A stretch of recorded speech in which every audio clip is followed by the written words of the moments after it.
Hello all. Welcome to the Earth Pod from TERI.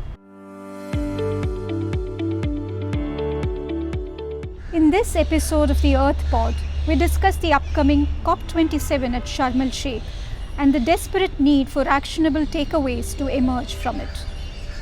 Much like 2021, this year too has been catastrophic in terms of climate change impacts. From the extremely warm summers in Asia, particularly India and Pakistan, and later on the mammoth floods in Pakistan, which brought 1/3 of the country underwater, the warm summers in Europe and the United States, the debilitating storms and droughts in Africa, every part of the earth has been vexed with the issues of climate change impacts. It is in this context that the 27th session of the Conference of Parties is being convened in Egypt in the second week of November. The 198 parties of the UNFCCC will assemble in the African city of Sharm el-Sheikh in what will be the 5th COP to be held in the continent. I am P. Anima from the communications team at TERI, and I have with me Mr. RR Rashmi, Distinguished Fellow TERI, former Special Secretary, Ministry of Environment, Forest and Climate Change, and also the Principal Climate Negotiator under UNFCCC for India for several years. Welcome to the Earth Pod, Mr. Rashmi. Thank you. COP27 is unfolding in a world that is vastly different from the one that hosted COP26. Happening as it is against the backdrop of the Russia-Ukraine situation, the energy security issues in Europe, and the climate change impacts that we are seeing across the world, but at the same time, climate action being stalled, at least in some quarters. How can COP27 put climate action back on the saddle?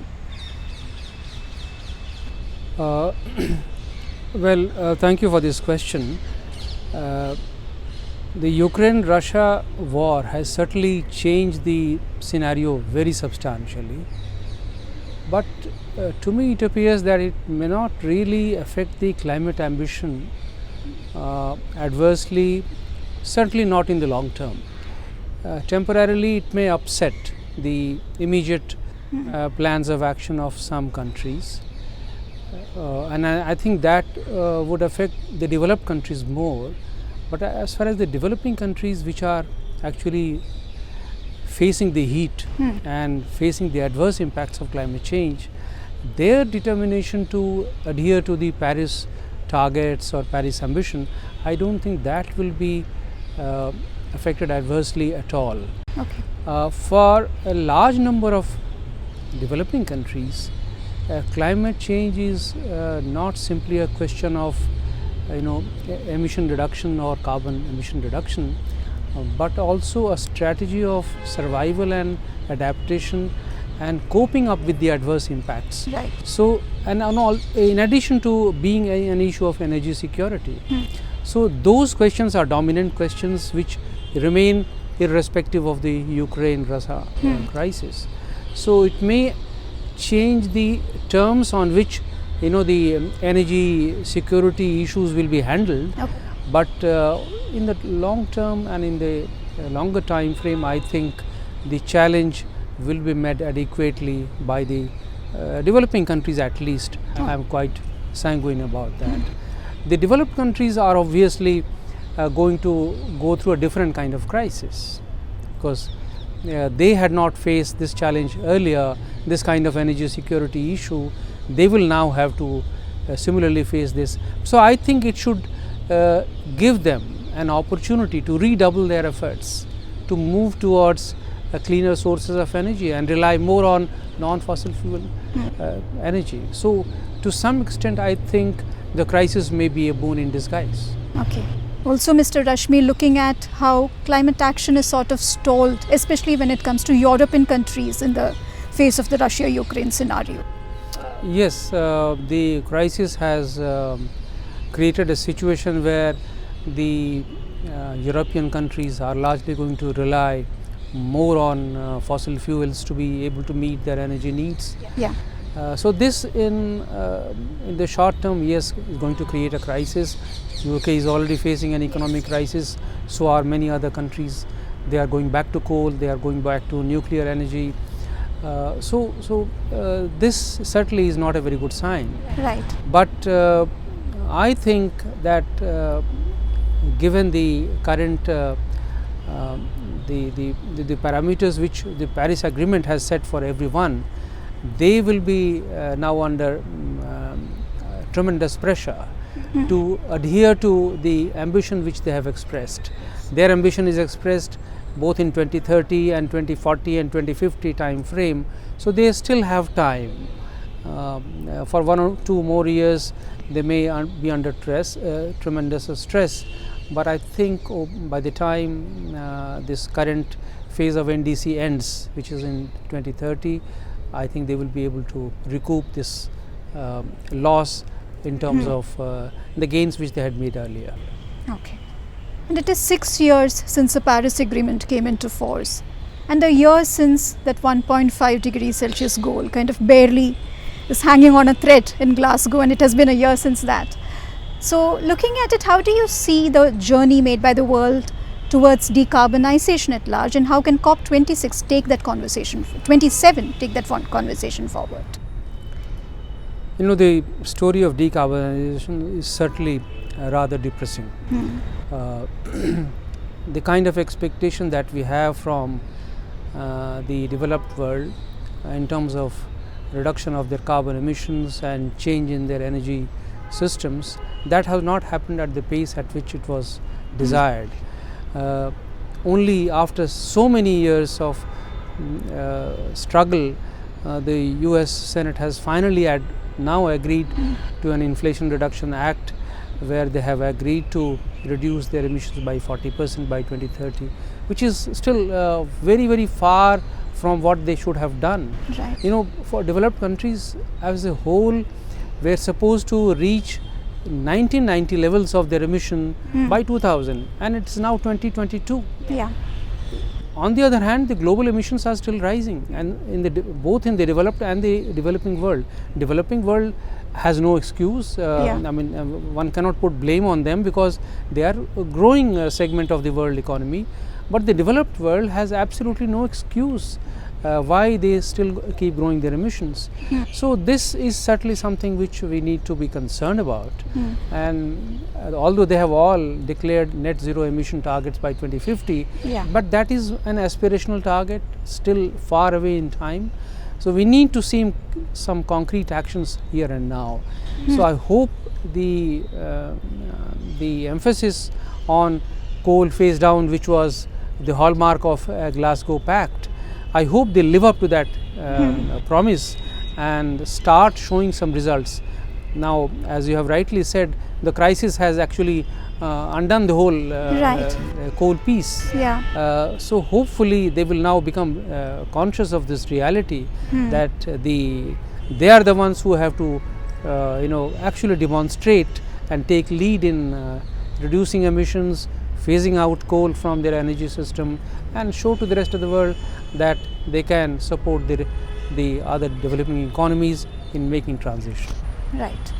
This COP is also being touted as the loss and damage COP, and particularly what we are seeing, especially in South Asia, what we saw in Pakistan, and the kind of devastation that has happened recently, that intrinsic link between finance and climate change has been asserted all the more.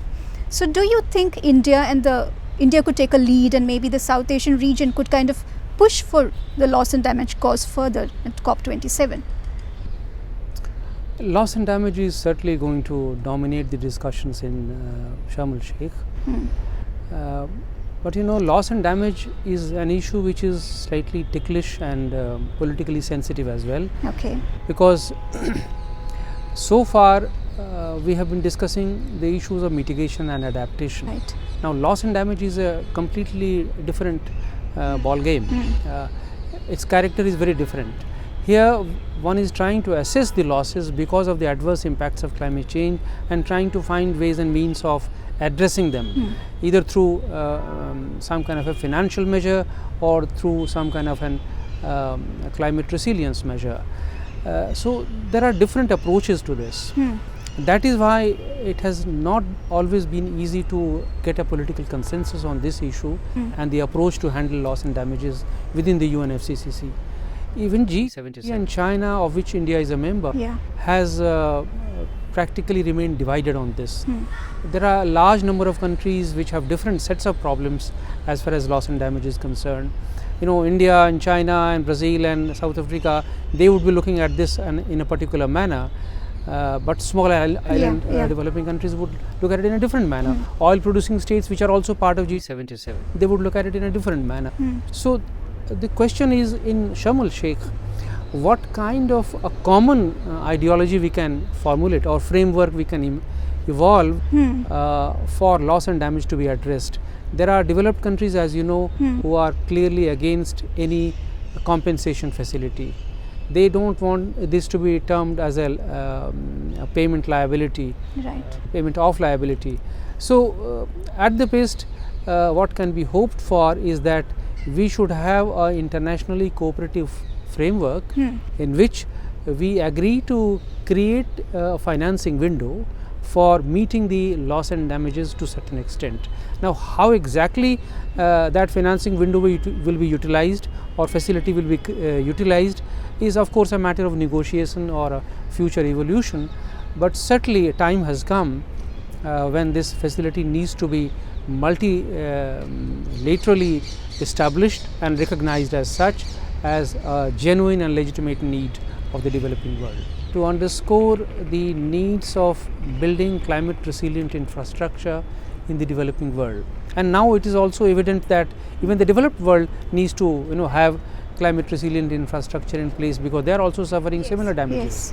So this is a common need, and ultimately the loss and damage can be minimized only if you have resilient infrastructure. Absolutely. So I think that the loss and damage issue is ultimately going to be linked with the issue of financing climate resilient infrastructure, which is more or less a part of the financing adaptation needs of most of the developing countries. Okay.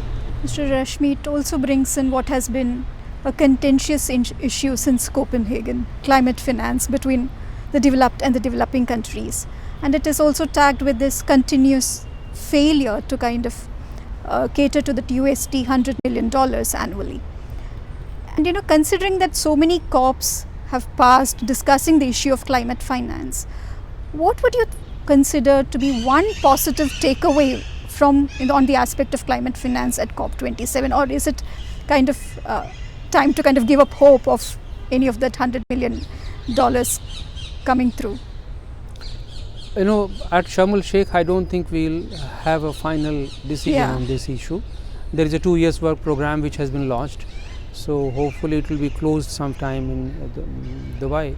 But certainly one possibility is that at least there should be a recognition of the need to scale up the long-term finance. In fact, on this issue itself, there has been a great degree of resistance and difference of opinion. So if we are able to generate consensus on the need to scale up the level of financing mobilization, that itself I think will be a great achievement. For example, $100 billion was a figure which was agreed much before the Paris Agreement was signed.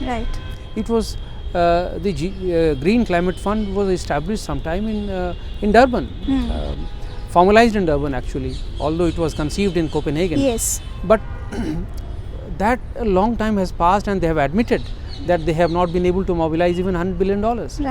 Today, based on the NDCs, there is a needs assessment report published by the UNFCCC itself, which says that the total cumulative financing requirements of developing world is anything in the range of $5.8 to $5.9 trillion till 2030.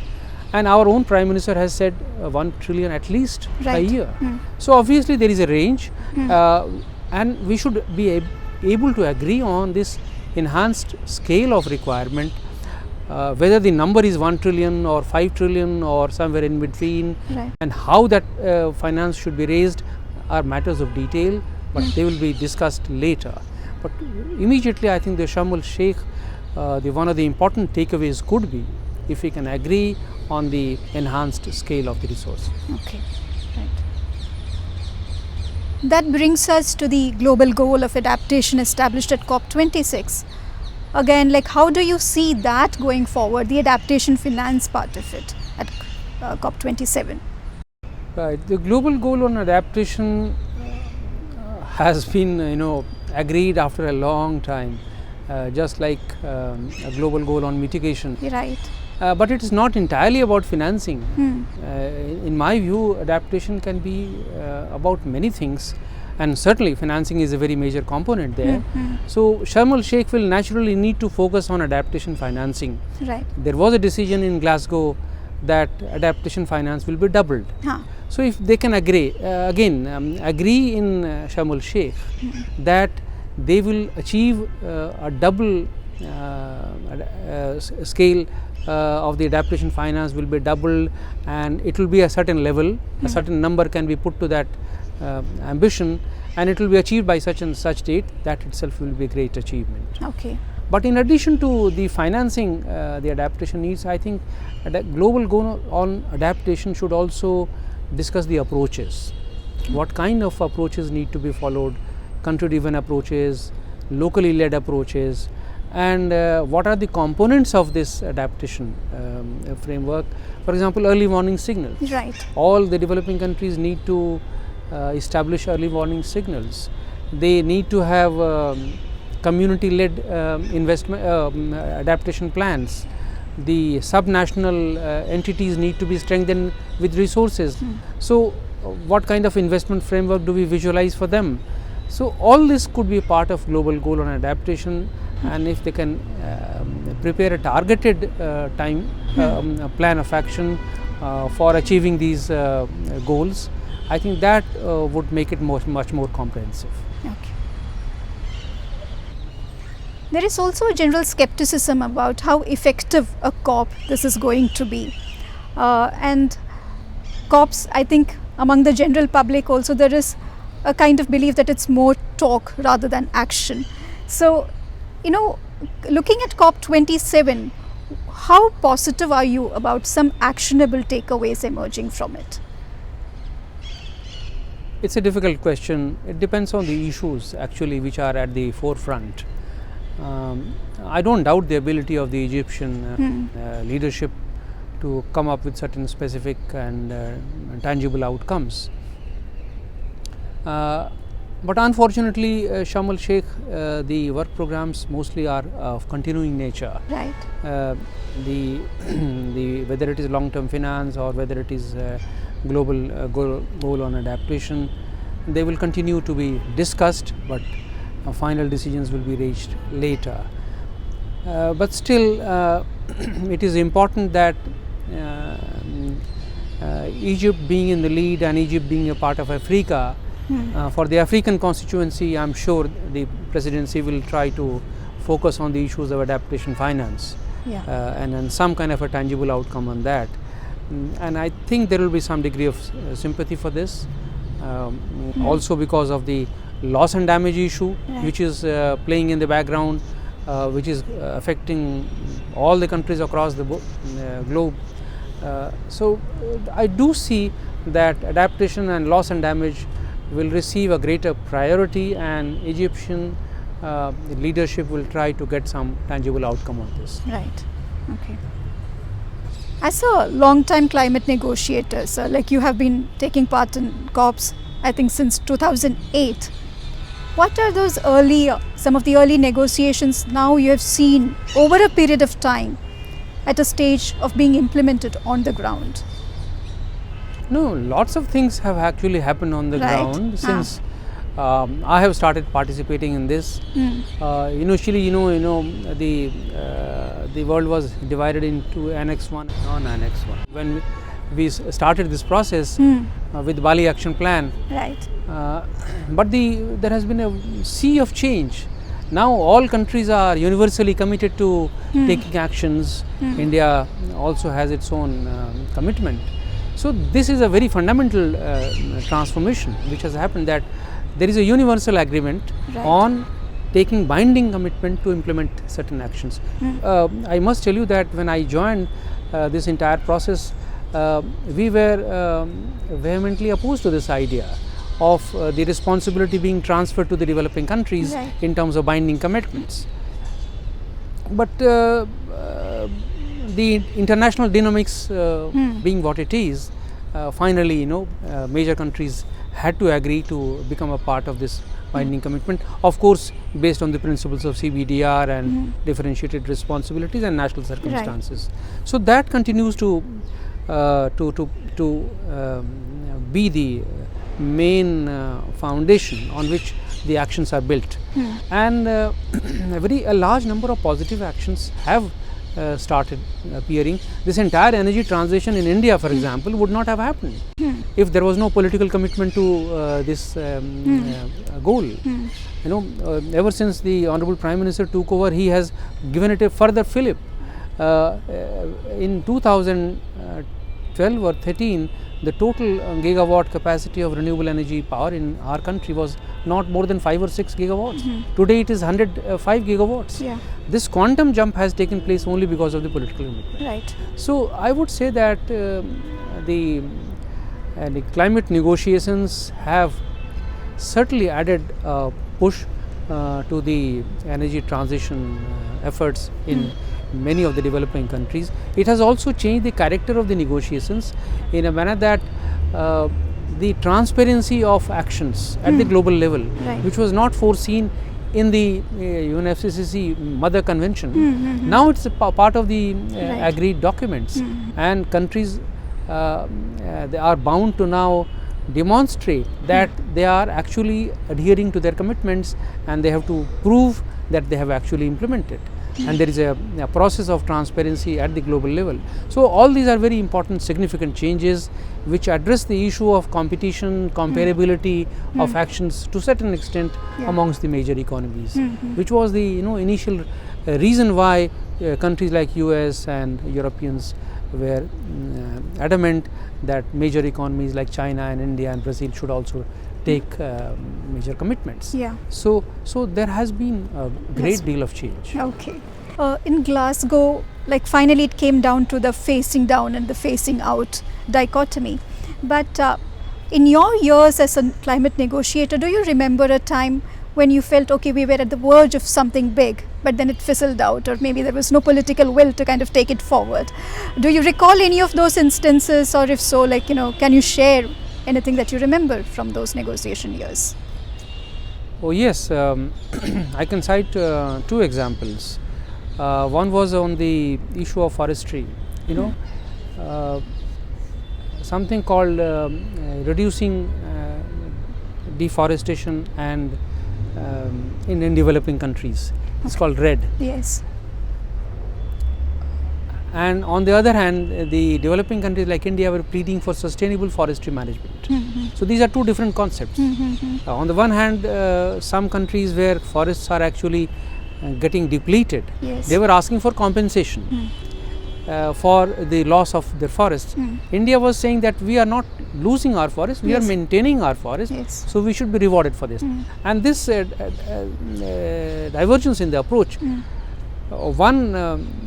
in Bali, one semicolon, the way the text was structured, one semicolon decided that it was not in favor of India. Right.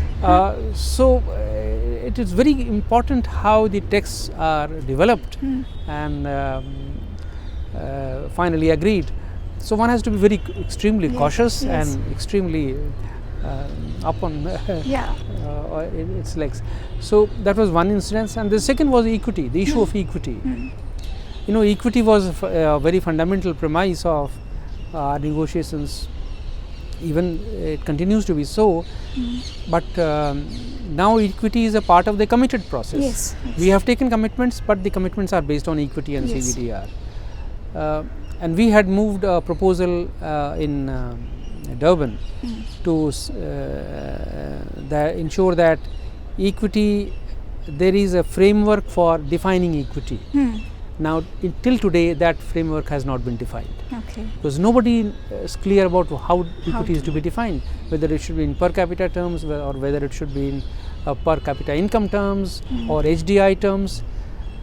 And it will remain a very, very important issue. Although we all know what equity would mean in actual purpose, but operational sense it has never been defined. So there have been many moments when it has been touch and go. We want to somehow formalize it, concretize it, but we are not able to do it. So that is a perennial problem. So the touch and goes outweigh Yes. the real outcomes most of the time.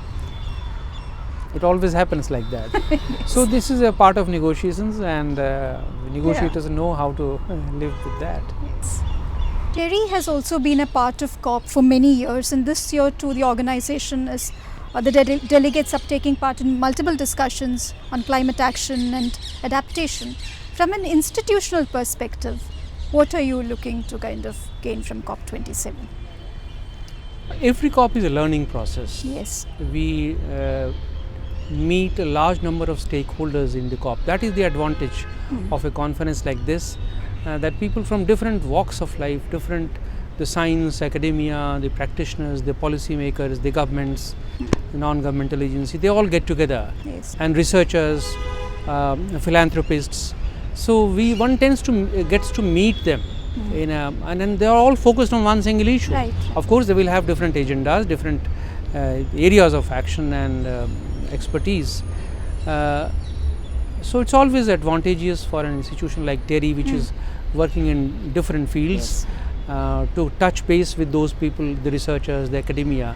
So our main objective is to essentially strike rapport and then meet our future collaborators in terms of research, and those who can support our own research here, or we can carry out joint research in areas where we lack expertise, but with the help of others we can give them a window to Indian situation. Yeah. And there are many more who are looking at India with great degree of interest. Right. India is a rising country, leading country, and certainly anything which happens in India evokes a lot of global interest.